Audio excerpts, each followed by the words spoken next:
Hi,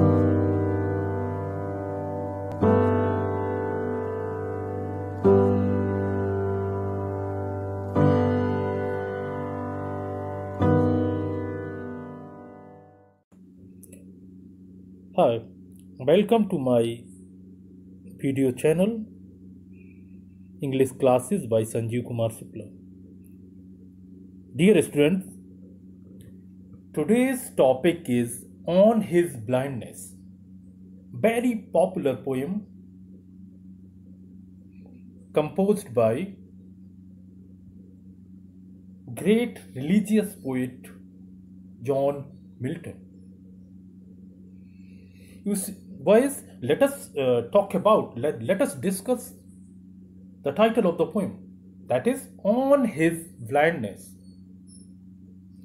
Hindi में इसको हम पैराफ्रेज करें, इसका अर्थ करें उसके अंधेपन पर या उसके अंधे होने पर. Boys, students, the poem is highly personal, has autobiographical elements in it. Autobiographical, आत्मकथात्मक, अर्थात जो कवि जॉन मिल्टन है उसके जीवन में एक घटना घटी. जैसा कि मैं पहले बता चुका हूं, बहुत धार्मिक व्यक्ति था. जो कवि जॉन मिल्टन है बहुत धार्मिक थे, ईश्वर पर उन्हें बहुत विश्वास था. उनके साथ एक घटना घटती है कि वो अपनी युवावस्था के दौरान ही अंधे हो जाते हैं. किस प्रकार वो अंधापन उनके मन को, उनके अंतरात्मा को झकझोरता है, कैसे वो कैसा महसूस करते हैं, उस बात को कवि ने इस कविता में बताया है. वैसे मेरे हिसाब से इस पोएम का टाइटल होना चाहिए था ऑन माई ब्लाइंडनेस, क्योंकि कवि इस कविता में अपने बारे में ही बता रहा है. जब कोई स्पीकर, जो वक्ता होता है, लिखने वाला होता है, खुद के बारे में लिखता है, तो वो क्या किन शब्दों का इस्तेमाल करता है, कौन से फर्स्ट पर्सन के प्रोनाउन का यूज करता है? I, me, my, mine. On my blindness. Milton ने खुद किसके बारे में लिख रहा है? अपने बारे में लिख रहे हैं. तो इस कविता का मेरे अनुसार होना चाहिए था title on my blindness, but कवि ने लिखा है, इसका जो शीर्षक है वो ऑन हिज ब्लाइंडनेस. इसको थर्ड पर्सन में प्रस्तुत करने की कोशिश उसने की है, लेकिन ये पोएम कवि के वास्तविक जीवन से संबंधित है, बहुत ही इंस्पायरिंग है, हाईली स्पिरिचुअल है, और इसमें जो एक डिवोटी है, भक्त है, और ईश्वर के प्रति उसकी कैसी भावना रहनी चाहिए, कितना उसे डिवोटेड रहना चाहिए, है ना, ये सब बताएगा. बहुत ही इंटरेस्टिंग, बहुत ही खूबसूरत पोएम है. अब हम देखते हैं आगे. Okay, all of you know the title of the poem is On His Blindness, and the poet of this poem, or this poem is composed by John Milton, which picture you see now. Boys, इन ये 4 लाइनों में हमने बताने की कोशिश की कविता का मूल क्या है, कि ये कविता क्यों लिखी गई, या कौन सी भावना है जिसने इस कवि को प्रेरित किया इस कविता को लिखने के लिए. जरा अर्थ हम लोग इन 4 लाइनों को समझने की कोशिश करेंगे. To be blind is not miserable. अंधे होने की अवस्था, अंधा होना दयनीय नहीं होता, दया की बात नहीं है. Not to be able to bear blindness, that is miserable. लेकिन उस अंधेपन को बर्दाश्त न करना वो अवस्था दयनीय होती. अंधा होना दयनीय अवस्था नहीं है, लेकिन उस अंधेपन को बर्दाश्त न कर पाए, कोई स्वीकार न कर पाए, वो अवस्था मिजरेबल, दयनीय होती. यही कवि के साथ हुआ. हम आपको बताएंगे इस बारे में क्यों. बिल्कुल यही कारण है जिस वजह से इस कविता को लिखा गया, कवि की प्रेरणा बना है. अगली हम देखते हैं स्लाइड में. अबाउट द पोएट, आप लोग जरा देखिएगा. John Milton was born in London in 1608, लगभग आज से 400 साल पहले. He passed MA from he passed MA from Cambridge in 1632. He devoted himself to the study of classics, art, modern language and literature. Generally his writings are autobiographical. हमने कहा था ये auto, सामान्यतः उनकी जो भी उन्होंने चीज़ें लिखी हैं, चाहे उनकी कविताएं लिखी हों, चाहे एपिक, चाहे अन्य चीज़ों को लिखी हों, वो क्या है, ऑटोबायोग्राफिकल. ऑटोबायोग्राफिकल शब्द को हम देखें जरा. ऑटो माने सेल्फ, बायो माने जीवन, ग्राफ माने लेखन, है ना. ऑटो माने सेल्फ, खुद के, बायो माने जीवन, ग्राफ माने लेखन. खुद के जीवन के बारे में जो लिखा जाए वो ऑटोबायोग्राफिकल कहलाता है. He lost his, very important line, he lost his eyesight at the age of 44 in 1652. This was a turning point in his life. Okay boys, अब आगे हम बताएंगे आपको कैसे टर्निंग पॉइंट था. Some of his famous works are Paradise Lost, Paradise Regained, Samson Agnostic, etc. He died in 1674. So this is a brief introduction to the poet, introduction of the poet. Now moving on to the poem. On his blindness is a personal sonnet expressing grief over his premature blindness. कविता को समझने के लिए इसको समझना जरूरी है. जो on his blindness कविता है वो एक व्यक्तिगत सोनेट है. Sonnet a kind of poem, कविता का एक प्रकार होता है, अंग्रेजी में सोनेट कहलाता है. एक जो पोएम होती है वो 14 लाइन की एक कविता होती है. एक्सप्रेसिंग ग्रीफ, ये जो कविता है ऑन हिज ब्लाइंडनेस, वो दुख प्रकट कर रही है किस किस बात पर, over his premature blindness, उसके असमय अंधे होने पर. It is a compliant God for this injustice, ये शिकायत प्रदर्शित करती है, एक शिकायत है ईश्वर से उसके साथ, जो कवि के साथ जो अन्याय होगा, है ना, उसके प्रति ये शिकायत दर्ज कराता है कवि. The poet was unable to use his poetic talent in the service of God. कवि के अंदर कविता लिखने की जो प्रतिभा थी उसको वो ईश्वर की सेवा में इस्तेमाल नहीं कर पा रहा था. The poet soon realises the supremacy of God and gets consolation. शीघ्र ही जो कवि है, जॉन मिल्टन है, वो महसूस करता है ईश्वर की सुप्रीमेसी को, है ना, ईश्वर की सर्वोत्तम होने को, और शीघ्र ही वो उसे सांत्वना मिलती है. So boys, let us come directly to the poem. You will find that this poem is of 14 lines. That is why it is called sonnet. 14 line की कविता को अंग्रेजी में हम सोनेट कहते हैं. सोनेट है मिल्टन की, इस वजह से मिल्टोनिक सोनेट कहलाती है. जरा हम एक बार कविता को पढ़ते हैं.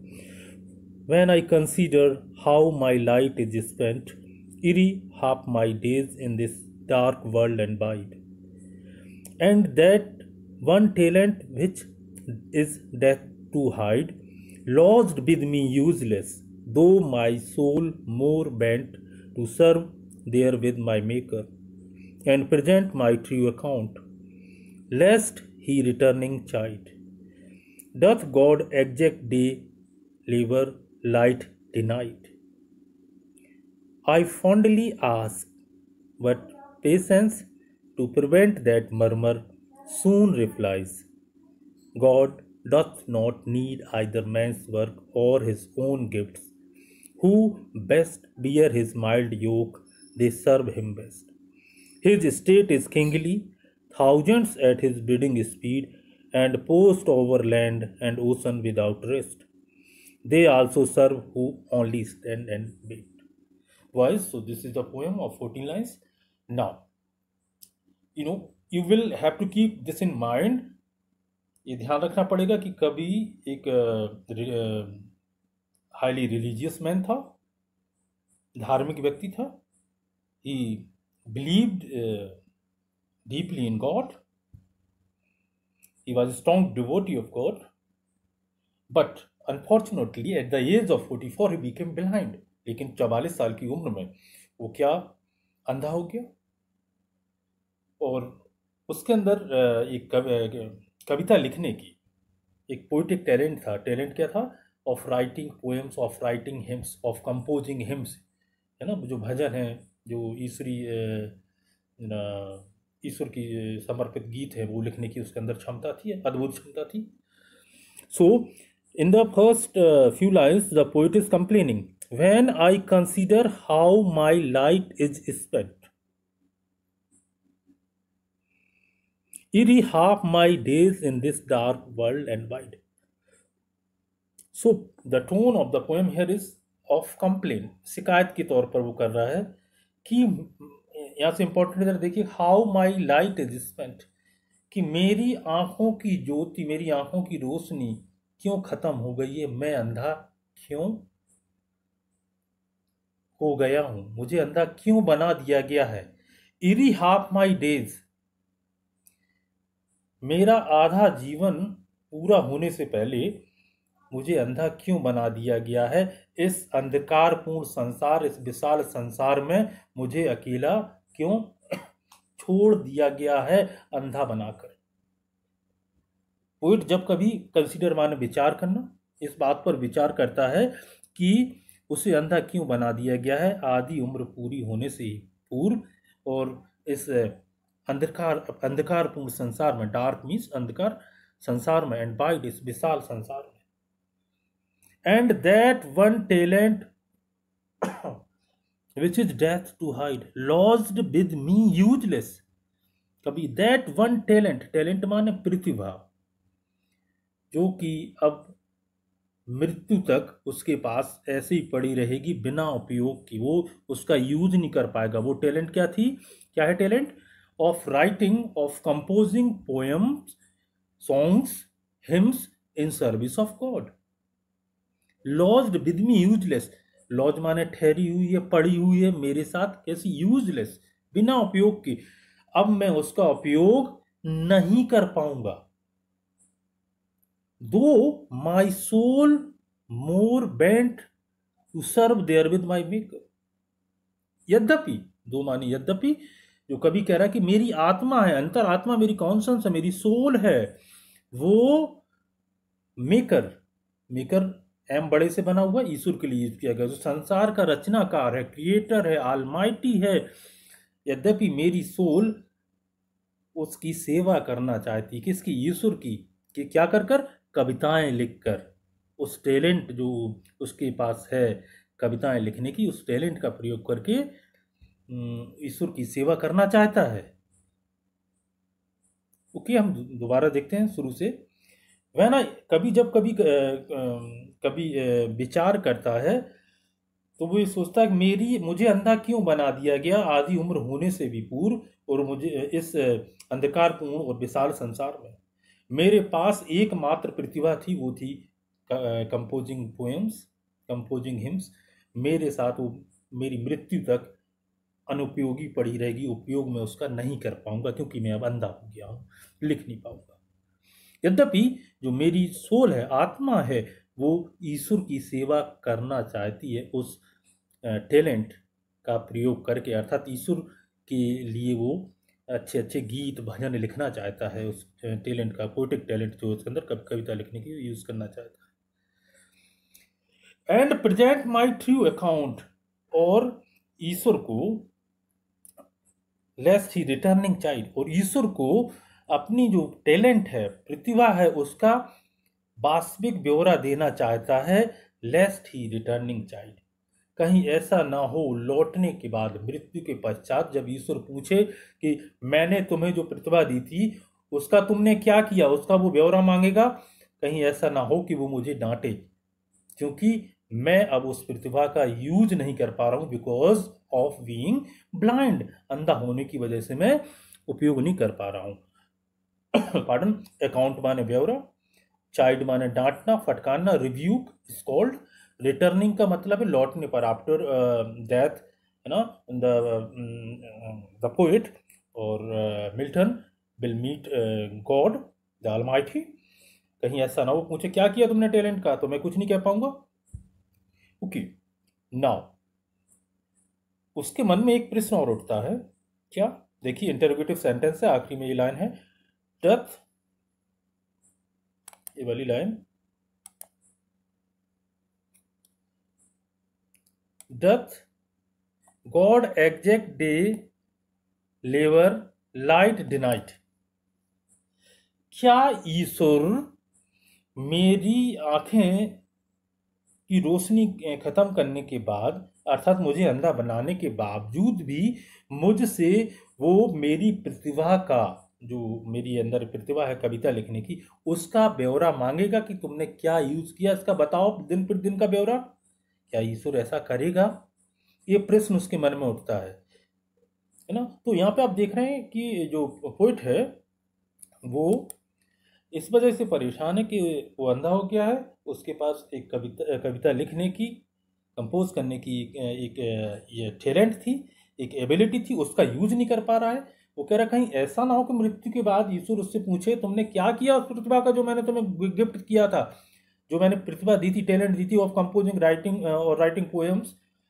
Okay, but I fondly ask, वो कह रहा है फंडली मीन्स मूर्खतापूर्ण तरीके से, फुलिसली, मैं फुलिसली पूछता हूँ अपने आप से कि क्या मुझसे मेरी आंखें की रोशनी छीनने के बाद भी, लाइट डिनाइट का मतलब आंखें छीनने के बाद भी, क्या ईश्वर मुझसे दिन प्रतिदिन का ब्यौरा मांगेगा कि तुमने क्या किया, उस टैलेंट का कितना यूज किया, कितना नहीं किया, क्या मांगेगा?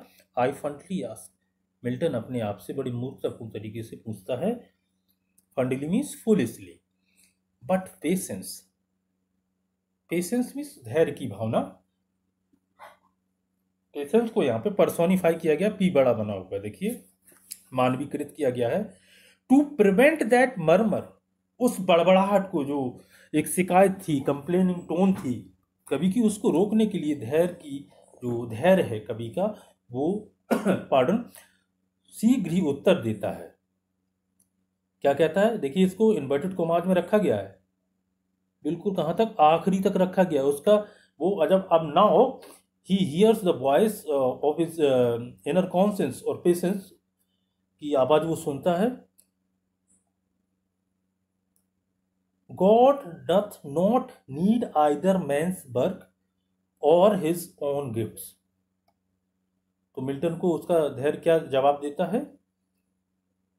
क्या कि ईश्वर को, डथ का मतलब डज, DOES, ये ओल्ड फॉर्म है DOTH, ईश्वर को किसी मनुष्य के कार्य की जरूरत नहीं है कि मनुष्य उसके लिए कार्य ही कोई करे, उसके लिए काम करे ईश्वर, तभी वो खुश होगा, तभी वो प्रसन्न होगा। और हिज ओन गिफ्ट्स, अथवा ईश्वर को जो हम लोगों को उपहार दिए गए हैं, इतनी खूबसूरत संसार दिया गया है, ढेर सारी जो ईश्वर ने हमारे लिए चीज़ें बनाई हैं, सृष्टि में बनाई हैं, उनके बदले में उसे कुछ नहीं चाहिए।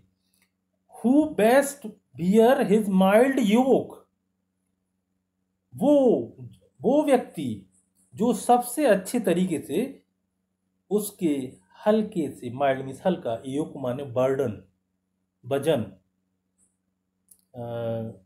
डिफिकल्टी। योग का मतलब आपने देखा होगा गांव में जो बैलगाड़ी होती थी, चला करती थी, उसमें बैलों के ऊपर रखा जाता था, जुआ जिसे कहते हैं, कि ईश्वर के द्वारा जो कुछ हमें थोड़ा बहुत कठिनाई दी जाती है, हल्की फुल्की जो कुछ परेशानी दी जाती है, जो बर्डन दिया जाता है, बोझ दिया दिया जाता है, यदि वो सबसे अच्छे, जो व्यक्ति सबसे अच्छे ढंग से उसको बर्दाश्त कर लेता है, सहन कर लेता है, बियर माने टॉलरेट, बियर कर लेता है, दे सर्व हिम बेस्ट, वे लोग भी ईश्वर की सबसे अच्छी सेवा करते हैं। तो यहाँ पे जो मिल्टन की जो पेशेंस है वो किसको जवाब दे रहा है? वो हल्की सी उसके अंदर शिकायत आ गई थी कि मैं अंधा हो गया हूँ, अब कविता नहीं लिख पा रहा हूँ, ईश्वर ने मुझे क्यों अंधा कर दिया, कहीं ऐसा ना हो, है ना। देखिए क्या कह रहा आगे, दे सर्व हिम बेस्ट, वे लोग जो ईश्वर के द्वारा थोड़ा बहुत हमें जो परेशानी दी जाती है, दंड दिया जाता है, वजन बोझ दिया जाता है, योग वर्डन दिया जाता है, उसको सबसे अच्छी तरीके से जो सामना करते हैं, सहन करते हैं, बियर माने सहन करना, टॉलरेट करते हैं, वे भी ईश्वर की सबसे अच्छी सेवा करते हैं। आगे अगली जो 3 लाइन्स उनमें ईश्वर के बारे में बता, ईश्वर के जो तरीका है उसके बारे में बताया गया है। हिज स्टेट इज किंगली, जो ईश्वर का राज्य है, जो विधान है, वो क्या है? राजाओं की तरह है। ईश्वर उसका राजा है। Thousands at his bidding speed and post over land and ocean without rest. हजारों एंजल्स, हजारों एंजल्स लगे हुए हैं उसके आदेश पर, जमीन पर, समुद्र में तेजी से दौड़ रहे हैं, वो चल रहे हैं विदाउट रेस्ट, बिना किसी आराम के। ईश्वर की इच्छा की पूर्ति के लिए वो दौड़ रहे हैं। They also serve who only stand and wait. भाई वो कह रहा कुछ लोग तो एक्टिव सर्विस में ईश्वर की सक्रिय सेवा में है, उनके आदेश का पालन कर रहे हैं, बड़ी तेजी से बिना रेस्ट लिए हुए दौड़ रहे हैं, बिडिंग स्पीड, उनके आदेश के अनुसार वो दौड़ रहे हैं। कहाँ? जमीन पर, ओवरलैंड एंड ओशन, समुद्र पर, विदाउट रेस्ट, बिना आराम किए हुए। आखिरी लाइन में क्या कहता है कभी, देखिए इससे महत्व समझ में आएगा आपको। They also serve who only stand and wait. वे लोग भी ईश्वर की सेवा करते हैं जो खड़े रहते हैं, खड़े हुए हैं, जो और एंजल्स की तरह दौड़ नहीं रहे हैं इधर उधर, उसके सक्रिय आदेश को फॉलो नहीं कर रहे हैं, है ना, जो खड़े रहते हैं प्रतीक्षा में। ईश्वर हमें अब आदेश देगा, मैं उसका पालन करूंगा। वो लोग भी उतनी ही अच्छी सेवा करते हैं जो कि एंजल्स कर रहे हैं। Okay boys, so this was the poem.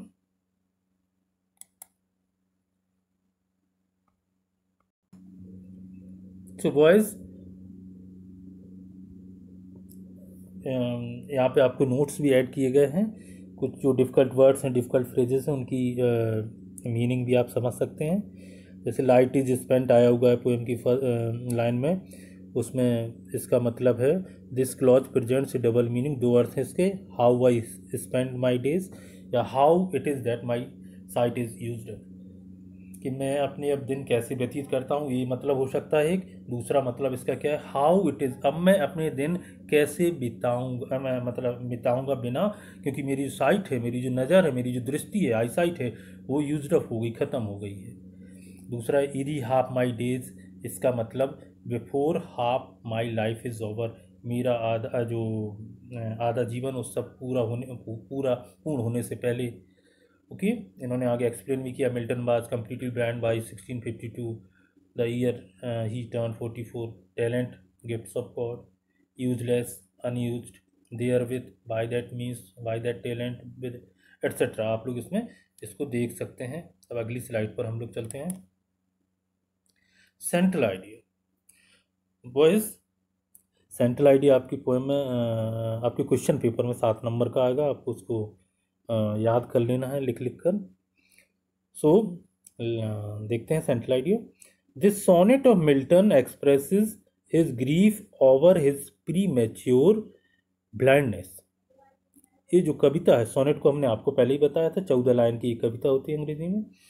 Milton की 14 लाइन की जो सोनेट है, वो उनके दुख को, वो दुख किस वजह से था, वो असमय अंधे हो गए थे, असमय अंधापन उनकी आ गया था, इस वजह से उसके दुख को प्रकट करता। He thinks he will not be able to use his poetic talent.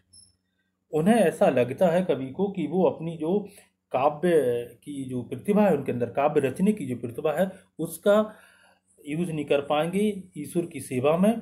किस वजह से? अंधे होने की वजह से। बट सून ही रियलाइज, लेकिन उन्हें शीघ्र ही महसूस होता है कि the best service to God is to bear the misfortunes and sufferings of life. ईश्वर की सबसे अच्छी सेवा खामोशी के साथ जो कठिनाइयाँ हमारे जीवन में आए, कष्ट हमारे जीवन में आए, उसको बर्दाश्त करें, हम सहन करें बिना कंप्लेन किए हुए। These are given us, these are given to us by God to test our patience. ये हमें दी जाती हैं ईश्वर के द्वारा हमारे जो धैर्य है उसको उसका परीक्षण लेने के लिए, उसकी परीक्षा करने के लिए। So we should have faith in God, इसलिए हमें ईश्वर में सदैव विश्वास रखना चाहिए। दीज आर गिवन, यहाँ पे बॉयज ठीक है, 2 लगा सकते हो तो चाहो, यहाँ पे 2 लगना चाहिए, यहाँ इस जगह पे, यहाँ आप लोग 2 लगा लेंगे, 2 लगा कर पढ़ेंगे, ठीक है। बाकी आपको क्लियर है इसकी, आप लोग अब हिंदी में भी देख सकते हैं अगली स्लाइड में। ओके, सो केंद्रीय भाव सेंट्रल आइडिया। केंद्रीय भाव का मतलब ये होता है कि कौन सी बात, मुख्य बात कही गई है इसमें, किसकी वो कौन सा सेंट्रल थॉट है, केंद्रीय विचार है जिसके चारों तरफ पूरी कविता घूम रही है, लिखी गई है। मिल्टन इस सोनेट में समय से पूर्व अपने अंधे हो जाने पर दुख प्रकट करता है। वह सोचता है कि वह अपने कविता के गुण को भगवान की सेवा में प्रयोग नहीं कर सकेगा, किंतु शीघ्र ही वह अनुभव करता है कि भगवान की सबसे अच्छी सेवा जीवन के कष्टों एवं आपदाओं को सहन करना है। ये हमें भगवान द्वारा हमारे धैर्य की परीक्षा करने के लिए दी गई हैं, इसलिए हमें भगवान में विश्वास रखना चाहिए। Okay boys, next slide. So boys, this is the end of the today's video lecture. Thanks for watching. Please like and subscribe my channel. Boys, दिन ब दिन इम्प्रूव करूँगा, अच्छे से अच्छा मटेरियल आपको देने की कोशिश करूँगा, इसी आशा के साथ थैंक यू अगेन।